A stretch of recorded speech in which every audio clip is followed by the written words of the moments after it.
Hi hello friends, ಎಲ್ಲರಿಗೂ ನಮಸ್ಕಾರ. Welcome back to Uma Pavagowda cooking and blog. ಇವತ್ತಿನ ರೆಸಿಪಿಯಲ್ಲಿ ಯುಗಾದಿ ಸ್ಪೆಷಲ್ ಬೇಳೆ ಒಬ್ಬಟ್ಟು ಹಾಗೆ ಒಬ್ಬಟ್ಟು ಜೊತೆಗೆ ಸೈಡ್ ಡಿಶ್ ಆಗಿ ಯಾವುದೆಲ್ಲ ಸಿಂಪಲ್ ಆಗಿ ಅಡುಗೆ ಮಾಡ್ಕೋಬೋದಂತ ವಿಡಿಯೋನ ಶೇರ್ ಮಾಡಿದ್ದೀನಿ.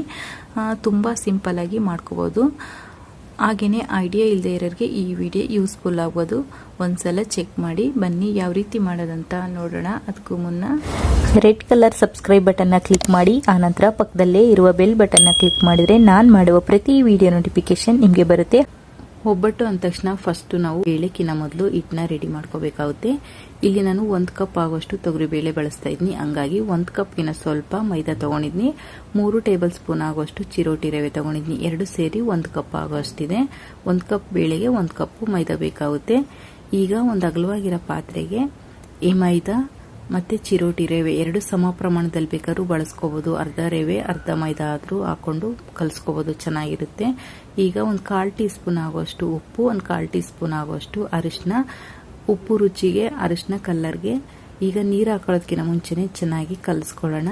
ನೋಡಿ, ಈ ರೀತಿ ಮಿಕ್ಸ್ ಮಾಡಿಕೊಂಡು ಈಗ ಸ್ವಲ್ಪನೇ ನೀರು ಹಾಕೊಂಡು ಚೆನ್ನಾಗಿ ಕಲಸ್ಕೋಬೇಕು. ನೋಡಿ, ಈ ರೀತಿ ಸ್ವಲ್ಪ ನೀರು ಹಾಕೊಂಡು ಚೆನ್ನಾಗಿ ಕಲಸ್ಕೋಬೇಕು.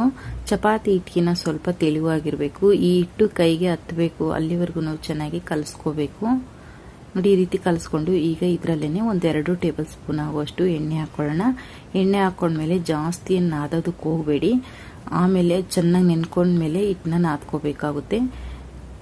ನೋಡಿ, ಈ ರೀತಿ ಮಾಡಿಕೊಂಡು ಈಗ ಒಂದು ಪ್ಲೇಟ್ನ ಮುಚ್ಚಿ ಮಿನಿಮಮ್ ಅಂದರೂ ಒಂದು 7ರಿಂದ 8 ಗಂಟೆಗಳ ಕಾಲ ಚೆನ್ನಾಗಿ ನೆನೆಯೋದಕ್ಕೆ ಬಿಡಬೇಕು. ಚೆನ್ನಾಗಿ ನೆಂದಷ್ಟು ಒಬ್ಬಟ್ಟು ಚೆನ್ನಾಗಿ ಬರ್ತವೆ. ಈ ಹಿಟ್ಟು ಸೈಡ್ಗೆ ತಿಟ್ಬಿಟ್ಟು ಈಗ ತೊಗರಿಬೇಳೆ ಬೇಯಿಸ್ಕೊಳ್ಳೋದಕ್ಕೆ ರೆಡಿ ಮಾಡ್ಕೊಳ್ಳೋಣ. ಇಲ್ಲಿ ನಾನು ಯಾವ ಕಪ್ಪಲ್ಲಿ ಮೈದಾ ಹಿಟ್ಟು ತಗೊಂಡಿದ್ನೋ ಅದೇ ಕಪ್ಪಲ್ಲಿ 1 ಕಪ್ ಆಗುವಷ್ಟು ತೊಗರಿಬೇಳೆ ತಗೊಂಡಿದ್ನಿ. ಮೈದಾ ಮತ್ತೆ ಬೆಲ್ಲ, ತೊಗರಿಬೇಳೆ 3 ಸಮ ಪ್ರಮಾಣದಲ್ಲಿ ಇರಬೇಕು. 3 ಟೇಬಲ್ ಸ್ಪೂನ್ ಆಗುವಷ್ಟು ಹಸಿ ತೆಂಗಿನಕಾಯಿ ತುರಿ ತಗೊಂಡಿದ್ನಿ. ಹಾಗೆ ಇಲ್ಲಿ 1 ಕಪ್ ಆಗುವಷ್ಟು ಬೆಲ್ಲ ತಗೊಂಡಿದ್ನಿ. ಬೇಳೆ ಮತ್ತೆ ಬೆಲ್ಲ 1 ಸಮ ಪ್ರಮಾಣದಲ್ಲಿ ತಗೊಂಡಿದ್ನಿ. ಹಾಗೆ ಇಲ್ಲಿ ತೆಂಗಿನಕಾಯಿ ಬಳಸೋದ್ರಿಂದ ಸ್ವಲ್ಪ ಸಕ್ಕರೆನೂ ತಗೊಂಡಿದ್ನಿ, 2 ಸಮ ಪ್ರಮಾಣದಲ್ಲಿ. ಸಕ್ಕರೆ ಹಾಕೋದ್ರಿಂದ ಡಿಫ್ರೆಂಟ್ ಆಗಿ ಚೆನ್ನಾಗಿರುತ್ತೆ ಒಬ್ಬಟ್ಟು. ಬೇಕು ಅನ್ನೋರು ಹಾಕೊಳ್ಳಿ, ಇಲ್ಲಾಂದ್ರೆ ಸ್ಕಿಪ್ ಮಾಡ್ಬೋದು. 2 ಏಲಕ್ಕಿನ ಕುಟ್ಟಿ ಇಟ್ಕೊಂಡಿದ್ನಿ. ಹಾಗೇನೆ ಒಂದು 1/4 ಇಂಚ್ ಆಗುವಷ್ಟು ಒಣ ಶುಂಠಿನ ಜಜ್ಜಿಬಿಟ್ಟು ಇಟ್ಕೊಂಡಿದ್ನಿ. ತುಂಬಾ ಚೆನ್ನಾಗಿರುತ್ತೆ ಒಬ್ಬಟ್ಟಿಗೆ ಒಣ ಶುಂಠಿ ಹಾಕೋದ್ರಿಂದ. ಈಗ ಈ ತೊಗರಿಬೇಳೆನ ಒಂದು ಪಾತ್ರೆಗೆ ಹಾಕೊಂಡು ಚೆನ್ನಾಗಿ ತೊಳ್ಕೊಳ್ಳೋಣ. 2ರಿಂದ 3 ಬಾರಿ ಚೆನ್ನಾಗಿ ತೊಳ್ಕೋಬೇಕು. ನೋಡಿ, ಈ ರೀತಿ ತೊಳ್ಕೊಂಡು ಈಗ ಸ್ಟವ್ ಮೇಲೆ ಒಂದು ಪಾತ್ರೆ ಇಟ್ಕೊಂಡಿದ್ನಿ. ತೊಗರಿಬೇಳೆ ಬೇಯೋಷ್ಟು ಮಾತ್ರ ನೀರು ಹಾಕೊಂಡಿದ್ನಿ. ಜಾಸ್ತಿ ನೀರು ಹಾಕ್ಬಿಟ್ರೆ ಬೇಳೆ ಬೇಯೋದಿಲ್ಲ. ಹಂಗಾಗಿ ಬೇಳೆ ಬೇಯೋಷ್ಟು ಮಾತ್ರ ನೀರು ಹಾಕೊಂಡಿದ್ನಿ. ಸುಮಾರು 1 ಲೀಟರ್ ಆಗೋಷ್ಟು ನೀರು ಹಾಕೊಂಡಿದ್ನಿ. ನೀರನ್ನ ಚೆನ್ನಾಗಿ ಕಾದಿದೆ. ಈಗ ತೊಗರಿಬೇಳೆ ಹಾಕೊಳ್ಳೋಣ. ಹಾಕೊಂಡು ಚೆನ್ನಾಗೆಲ್ಲ ಮಿಕ್ಸ್ ಮಾಡಿ ಇದನ್ನ ಬೇಯೋದಕ್ಕೆ ಬಿಡೋಣ. ನೋಡಿ, ತೊಗರಿಬೇಳೆ ಉಕ್ಕು ಬರ್ತಾ ಇದೆ. ಈ ಟೈಮಲ್ಲಿ ಇದು ವೈಟ್ ಏನಿದೆಯೋ ಅದನ್ನೆಲ್ಲ ನೀಟಾಗಿ ತಕ್ಕೋಬೇಕು, ಇಲ್ಲಾಂದ್ರೆ ಬೇಳೆ ಎಲ್ಲ ಚೆನ್ನಾಗಿರಲ್ಲ ಬೆಂದಿದ್ದಾದ್ಮೇಲೆ.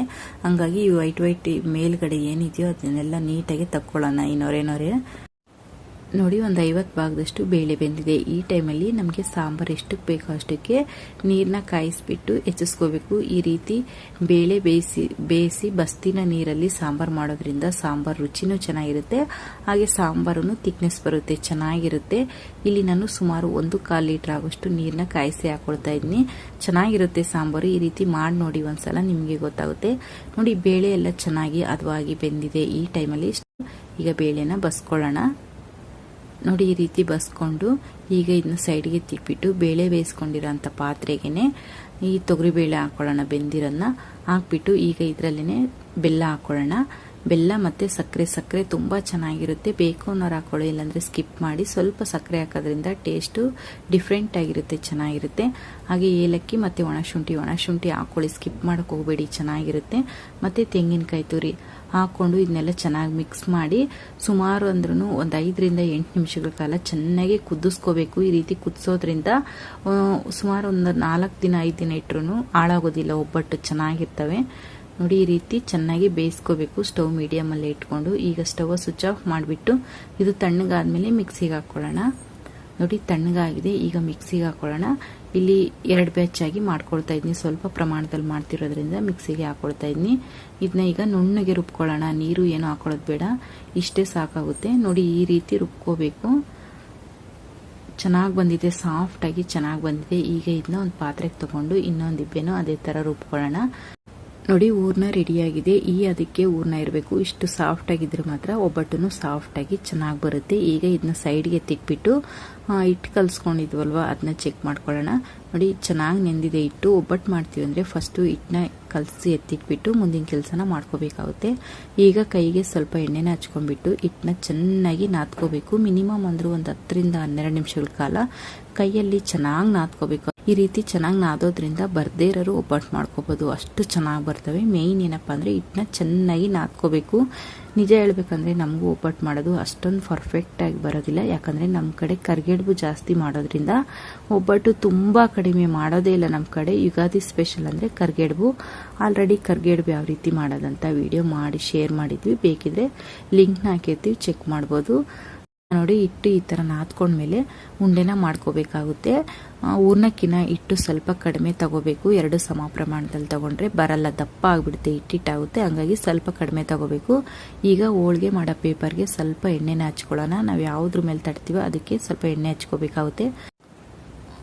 ಬಾಳೆದೆಲೆ ಮೇಲೆ ಬೇಕಾದರೂ ತಟ್ಕೋಬೋದು ಇತ್ತು ಅಂದರೆ, ಇಲ್ಲಾಂದರೆ ಈ ರೀತಿ ಪೇಪರ್ ಮೇಲೆ ತಟ್ಕೊಂಡ್ರೂ ಚೆನ್ನಾಗಿ ಬರುತ್ತೆ. ಅದಕ್ಕೆ ಸ್ವಲ್ಪ ಎಣ್ಣೆನ ಹಚ್ಕೊಂಡ್ಬಿಟ್ಟು ಈಗ ಒಬ್ಬಟ್ಟನ್ನ ತಟ್ಕೊಳ್ಳೋಣ.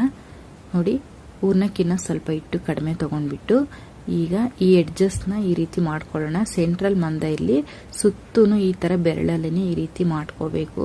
ತುಂಬಾ ಚೆನ್ನಾಗಿ ಬಂದಿತ್ತು ಒಬ್ಬಟ್ಟಂತೂ. ನೋಡಿ ಈ ರೀತಿ ಎಡ್ಜಸ್ಟ್ನ ಮಾಡ್ಕೊಂಡ್ಬಿಟ್ಟು ಈಗ ಹೂರ್ಣನ ಇಟ್ಕೊಳ್ಳೋಣ. ನೋಡಿ ಸ್ವಲ್ಪ ದಪ್ಪ ಸೈಜು ಹೂರ್ಣ ಇಟ್ಕೋಬೇಕು. ಕನಕಕ್ಕಿನ ಈ ರೀತಿ ಎಲ್ಲ ಫೋಲ್ಡ್ ಮಾಡ್ಕೊಳ್ಳೋಣ. ಮೇಯ್ನ್ ಏನಪ್ಪ ಅಂದರೆ ಹಿಟ್ಟನ್ನ ಚೆನ್ನಾಗಿ ನಾದ್ಕೋಬೇಕು. ಈ ಟಿಪ್ಸ್ನ ಫಾಲೋ ಮಾಡಿ ನೋಡಿ. ಹಿಟ್ಟು ಚೆನ್ನಾಗಿ ನೆಂದಷ್ಟು ಒಬ್ಬಟ್ಟು ಚೆನ್ನಾಗಿ ಬರ್ತವೆ. ಈ ರೀತಿ ಸ್ವಲ್ಪ ಲೈಟಾಗಿ ತಟ್ಕೊಂಡ್ಬಿಟ್ಟು ಮೇಲ್ಗಡೆ ಪೇಪರ್ ಹಾಕ್ಬಿಟ್ಟು ಕೈಯಲ್ಲಿ ಈ ಥರ ಸವರಿದ್ವಿ ಅಂದರೆ ಒಬ್ಬಟ್ಟು ರೆಡಿ ಆಯ್ತು. ಇದು ತಟ್ಟಲೇಬೇಕಂತೇನಿಲ್ಲ. ನೋಡಿ ಈ ರೀತಿ ಕೈಯಲ್ಲೇ ನಾನು ಸವರ್ತಾ ಇದ್ದೀನಿ. ನಾನು ಯಾವತ್ತೂ ಈ ರೀತಿ ಮಾಡಿರಲಿಲ್ಲ, ಇದೇ ಫಸ್ಟ್ ಟೈಮ್ ನನಗೆ ಚೆನ್ನಾಗಿ ಬಂತು ಒಬ್ಬಟ್ಟು ಮಾಡೋದಕ್ಕೆ. ನೋಡಿ ಈ ರೀತಿ ಪೇಪರಲ್ಲೇ ಈ ಥರ ಸವರ್ಬಿಟ್ರೆ ಚೆನ್ನಾಗಿ ಬರುತ್ತೆ, ಕಿತ್ತು ಹೋಗೋದಿಲ್ಲ. ನೋಡಿ ಎಷ್ಟು ಚೆನ್ನಾಗಿ ಬಂದಿದೆ. ಈಗ ಸ್ಟವ್ ಮೇಲೆ ಒಂದು ಪ್ಯಾನ್ ಇಟ್ಕೊಳ್ಳೋಣ. ಅದಕ್ಕೆ ಸ್ವಲ್ಪ ಎಣ್ಣೆ ಹಾಕ್ಬಿಟ್ಟು ಈ ಒಬ್ಬಟ್ಟನ್ನ ಹಾಕ್ಕೊಳ್ಳೋಣ. ನೋಡಿ ಸ್ವಲ್ಪನೂ ಕಿತ್ತು ಬಂದಿಲ್ಲ, ಚೆನ್ನಾಗಿ ಬಂದಿದೆ ಒಬ್ಬಟ್ಟು ಮಾತ್ರ, ತುಂಬ ಚೆನ್ನಾಗಿ ಬಂದಿತ್ತು. ಈಗ ಇದ್ರ ಮೇಲ್ಗಡೆ ಸ್ವಲ್ಪ ಎಣ್ಣೆ ಹಾಕ್ಬಿಟ್ಟು ಮಡ್ಚಾಕೊಳ್ಳೋಣ. ಪದೇ ಪದೇ ಮಡ್ಚಕ್ಕೆ ಹೋಗ್ಬಾರ್ದು. ಒಂದೇ ಸಲ ನಾವು ಇದನ್ನ ಬೇಯಿಸ್ಕೋಬೇಕಾಗುತ್ತೆ. ಆ ಕಡೆ ಒಂದು ಸೈಡು, ಈ ಕಡೆ ಒಂದು ಸೈಡು. ನೋಡಿ ಒಬ್ಬಟ್ಟು ರೆಡಿಯಾಗಿದೆ. ತುಂಬ ಸಾಫ್ಟಾಗಿ ಬಂದಿದೆ, ನೋಡ್ತಾ ಇದ್ರೆ ಗೊತ್ತಾಗುತ್ತಲ್ವಾ. ನೋಡಿ ಚೆನ್ನಾಗಿ ಬಂದಿದೆ. ಈಗ ಇನ್ನೊಂದು ಒಬ್ಬಟ್ಟನ್ನ ಮೇಲ್ಗಡೆ ಪೇಪರ್ ಹಾಕ್ತಲೇ ಕೈಯಲ್ಲಿ ಯಾವ ರೀತಿ ತಟ್ಕೊಳ್ಳೋದಂತ ನೋಡೋಣ. ಈಗ ಮೈದಾ ಹಿಟ್ಟಿನ ಉಂಡೆ ತೊಗೊಳ್ಳೋಣ. ಈ ರೀತಿ ತೊಗೊಂಡು ಈಗ ಎಡ್ಜಸ್ಟ್ನ ಈ ರೀತಿ ಮಾಡ್ಕೊಳ್ಳೋಣ. ನೋಡಿ ಈ ರೀತಿ ಮಾಡಿಕೊಂಡು ಈಗ ಹೂರ್ಣದ ಉಂಡೆನ ಇಟ್ಕೊಳ್ಳೋಣ. ಇಟ್ಕೊಂಡು ನೀಟಾಗಿ ಫೋಲ್ಡ್ ಮಾಡ್ಕೋಬೇಕು. ನೋಡಿ ಈ ರೀತಿ ಫೋಲ್ಡ್ ಮಾಡಿಕೊಂಡು ಈಗ ಒಬ್ಬಟ್ಟನ್ನ ತಟ್ಕೊಳ್ಳೋಣ. ತುಂಬ ಚೆನ್ನಾಗಿ ಬರುತ್ತೆ ಒಬ್ಬಟ್ಟಂತೂ. ನೋಡಿ ಬೆಣ್ಣೆ ಥರ ಜಾರ್ಕೊಂಡು ಹೋಗ್ತಾ ಇದೆ, ಚೆನ್ನಾಗಿ ಬರ್ತಾ ಇದೆ. ನೋಡಿ ಈ ರೀತಿ ಎಲ್ಲ ತಟ್ಕೊಂಡು ಈಗ ಹೆಂಚು ಮೇಲೆ ಹಾಕ್ಕೊಳ್ಳೋಣ. ನೋಡಿ ಒಂಚೂರು ಕಿತ್ತು ಬಂದಿಲ್ಲ, ಚೆನ್ನಾಗಿ ಬಂದಿದೆ ಒಬ್ಬಟ್ಟಂತೂ. ಈಗ ಸ್ವಲ್ಪ ಎಣ್ಣೆನ ಹಾಕ್ಕೊಂಡ್ಬಿಟ್ಟು ಬೇಯಿಸ್ಕೊಳ್ಳೋಣ. ತುಂಬ ಸಾಫ್ಟಾಗಿ ಬಂದಿದೆ, ಚೆನ್ನಾಗಿ ಬಂದಿದೆ ಒಬ್ಬಟ್ಟು. ಈಗ ಇನ್ನೊಂದು ಸೈಡು ಮಡ್ಚಾಕೊಳ್ಳೋಣ. ನೋಡಿ ಒಬ್ಬಟ್ಟುಗಳು ರೆಡಿಯಾಗಿದ್ದಾವೆ. ಹಾಗೆಯೇ ಇವತ್ತಿನ ರೆಸಿಪಿ ಯುಗಾದಿ ಹಬ್ಬದೂಟ ಸಿಂಪಲ್ಲಾಗಿ ಯಾವ ರೀತಿ ಮಾಡ್ಕೋಬೋದಂತ ನಾನು ಈ ವಿಡಿಯೋದಲ್ಲಿ ಶೇರ್ ಮಾಡ್ತಾಯಿದ್ದೀನಿ. ಕೆಲವ್ರಿಗೆ ಐಡಿಯಾ ಇರೋದಿಲ್ಲ ಏನಪ್ಪ ಮಾಡೋದು ಅಂತ ತಲೆ ಕೆಡಿಸ್ಕೊಳ್ತಾ ಇದ್ರಿ. ಈ ವಿಡಿಯೋ ನೋಡಿ ಸಿಂಪಲ್ಲಾಗಿ ಮಾಡ್ಕೋಬೋದು, ಯಾವುದು ಹೆವಿ ಇಲ್ಲ, ತುಂಬ ಸಿಂಪಲ್ ಇದು.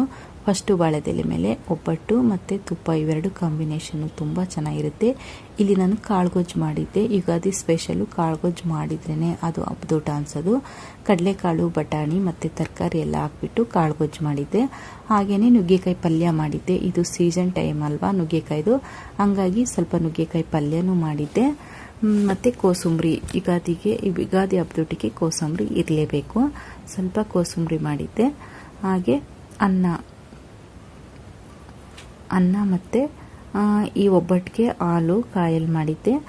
ತುಪ್ಪ ಚೆನ್ನಾಗಿರುತ್ತೆ, ಬೇಕು ಅನ್ನೋರು ಕಾಯೆಲ್ಲ ಮಾಡ್ಕೋಬೋದು. ಹಾಗೆ ಅನ್ನಕ್ಕೆ ಸಾಂಬಾರು ಮತ್ತು ಹುಣಸೆಹಣ್ಣಿನ ಚಿತ್ರಾನ್ನ ತುಂಬಾ ಚೆನ್ನಾಗಿರುತ್ತೆ. ಹುಣಸೆಹಣ್ಣಿನ ಚಿತ್ರಾನ್ನ. ಹಾಗೆ ಇದು ಬಿಸಿಲಿರೋದ್ರಿಂದ ಸ್ವಲ್ಪ ಮೊಸರನ್ನೂ ಮಾಡಿದ್ದೆ. ಮತ್ತು ಸಂಡಿಗೆ ರೆಸಿಪಿ ಆಲ್ರೆಡಿ ಶೇರ್ ಮಾಡಿದ್ನಿ. ತುಂಬಾ ಚೆನ್ನಾಗಿ ಬಂದಿತ್ತು. ಬೆಂಗಳೂರಲ್ಲಿರೋರು ಏನಪ್ಪ ಮಾಡೋದು ಹಬ್ಬಕ್ಕೆ ಸಂಡಿಗೆ ಹಪ್ಪಳ ಇಲ್ಲ ಅಂದರೆ ಈಸಿಯಾಗಿ ಮಾಡ್ಕೋಬೋದು. ತುಂಬ ಈಸಿ ಇದೆ ನಾನು ಮಾಡಿರೋ ಮೆಥಡು. ಒಂದ್ಸಲ ಮಾಡಿ ನೋಡಿ, ಚೆನ್ನಾಗಿ ಬರುತ್ತೆ. ಹಾಗೆ ಉಪ್ಪಿನಕಾಯಿ, ಊಟಕ್ಕೆ ಉಪ್ಪಿನಕಾಯಿ ಇರಲೇಬೇಕಲ್ವಾ, ಹಂಗಾಗಿ ಉಪ್ಪಿನಕಾಯಿ, ನೀರು ಮತ್ತು ಸಪೋಟ ಜ್ಯೂಸ್ ಮಾಡಿದ್ದೆ, ಹಂಗಾಗಿ ಅದನ್ನು ಇಡ್ತಾ ಇದ್ನಿ. ಲಾಸ್ಟಲ್ಲಿ ಉಪ್ಪು ಹಾಕ್ತಾ ಇದ್ನಿ. ಇಲ್ಲೆಲ್ಲ ಉಲ್ಟಾ ಬಡಿಸಿದ್ದೀನಿ ನಾನು. ಫಸ್ಟು ನೀರಿಂದ ಸ್ಟಾರ್ಟ್ ಮಾಡ್ಕೋಬೇಕಾಯಿತು, ಆದರೆ ನಾನು ನೀರು ಉಪ್ಪು ಎಂಡ್ ಮಾಡಿದ್ನಿ. ನೋಡಿದ್ರಲ್ವ, ಯುಗಾದಿ ಸ್ಪೆಷಲ್ ಸಿಂಪಲ್ಲಾಗಿ ಯಾವ ರೀತಿ ಹಬ್ಬದ ಅಡುಗೆ ಮಾಡ್ಕೋಬೋದಂತ. ತುಂಬ ಸಿಂಪಲ್ಲು, ಇದೆಲ್ಲನ ಯಾವುದು ಹೆವಿ ಇಲ್ಲ. ಒಬ್ಬಟ್ಟಂತೂ ತುಂಬ ಚೆನ್ನಾಗಿ ಬಂದಿತ್ತು. ನೋಡಿದ್ರಲ್ವ, ಒಬ್ಬಟ್ಟು ಯಾವ ರೀತಿ ಈಸಿಯಾಗಿ ಮಾಡ್ಕೋಬೋದು, ಹಾಗೆಯೇ ಹಬ್ಬದೂಟಕ್ಕೆ ಸಿಂಪಲ್ಲಾಗಿ ಯಾವ್ಯಾವ್ದು ವೆರೈಟಿ ಮಾಡ್ಕೋಬೋದಂತ. ಈ ವಿಡಿಯೋ ನಿಮಗೆ ಇಷ್ಟ ಆದರೆ ಲೈಕ್ ಮಾಡಿ, ಕಮೆಂಟ್ ಮಾಡಿ, ಶೇರ್ ಮಾಡಿ. ಇನ್ನು ಚಾನಲ್ ಸಬ್ಸ್ಕ್ರೈಬ್ ಆಗಿಲ್ಲ ಅಂದರೆ ಸಬ್ಸ್ಕ್ರೈಬ್ ಆಗಿ, ಪಕ್ಕದಲ್ಲೇ ಇರುವ ಬೆಲ್ ಬಟನ್ನ ಕ್ಲಿಕ್ ಮಾಡಿದರೆ ನಾನು ಮಾಡುವ ಪ್ರತಿ ವಿಡಿಯೋ ನೋಟಿಫಿಕೇಷನ್ ನಿಮಗೆ ಬರುತ್ತೆ. ಇನ್ನಷ್ಟು ಈಸಿ ರೆಸಿಪಿಗಾಗಿ Uma Pavagada cooking channel and ಬ್ಲಾಗ್ನ ನೋಡ್ತಾ ಇರಿ. ವಿಡಿಯೋ ನೋಡೋದಕ್ಕಾಗಿ ಧನ್ಯವಾದಗಳು.